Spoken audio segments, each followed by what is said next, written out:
करते हैं इस वक्त की अहम खबर के साथ। मरकज ने अहमद अहंगर को दहशतगर्द करार दिया। यूएपीए एक्ट के तहत अहमद अहंगर दहशतगर्द है। अहमद अहंगर अफगानिस्तान में मौजूद है। इस तरह वजारत दाखिला के मुताबिक श्रीनगर में अहमद अहंगर पैदा हुए। अबू उस्मान अल कश्मीरी उर्फ बताया जा रहा है और इस्लामिक स्टेट जम्मू कश्मीर के लिए तकर्रुरियां करता है। वजारत दाखिला के मुताबिक अहमद अहंगर श्रीनगर में पैदा हुए। मरकज ने अहमद अहंगर को दहशतगर्द करार दिया। यूएपीए एक्ट के तहत अहमद अहंगर दहशतगर्द है। अहमद अहंगर अफगानिस्तान में मौजूद है। श्रीनगर में पैदा हुए हैं अहमद अहंगर। अबू उस्मान अल कश्मीरी उर्फ बताया जा रहा है इस्लामिक स्टेट जम्मू कश्मीर के लिए तकर्रुरियां करता है अहमद अहंगर।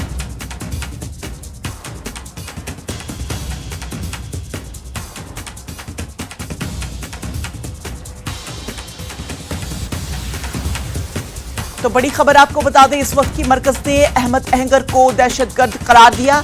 यूएपीए एक्ट के तहत अहमद अहंगर दहशतगर्द है। अहमद अहंगर अफगानिस्तान में इस वक्त मौजूद है। इस तरह का वजारत दाखिला की जानिब से इस तरह के ये बयान दिया गया है कि श्रीनगर में अहमद अहंगर पैदा हुए हैं और उर्फ अबू उस्मान अल कश्मीरी बताया जा रहा है इस्लामिक स्टेट जम्मू कश्मीर के लिए तकर्रुरियां करता है अहमद अहंगर।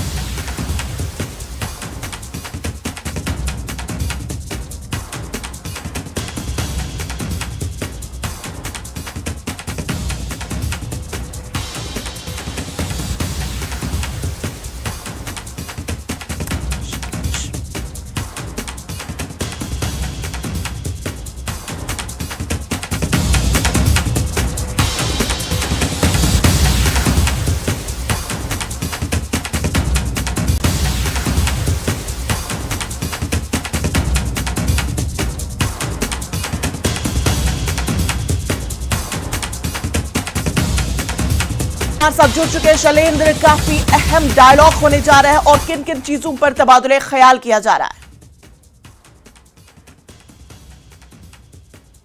ये जाहिर तौर पर महत्वपूर्ण बातचीत आज होने वाली है भारत और फ्रांस के बीच में।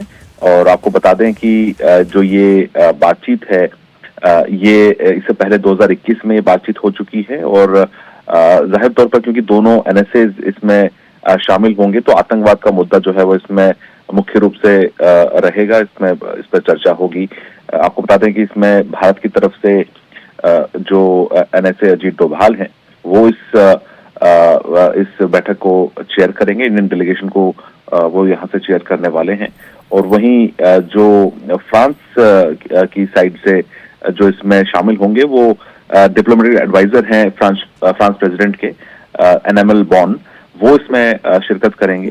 और इसमें जो बायलैटरल इश्यूज और साथ साथ ग्लोबल इश्यूज जो हैं जिसमें अफगानिस्तान, यूक्रेन, रशिया वॉर, इन तमाम पहलुओं पर इस बैठक में आज चर्चा होगी। जो ये बैठक आज सुबह 10:30 बजे शुरू होने वाली है। जी। चलिए, बेहद शुक्रिया तमाम तफसीलात के लिए।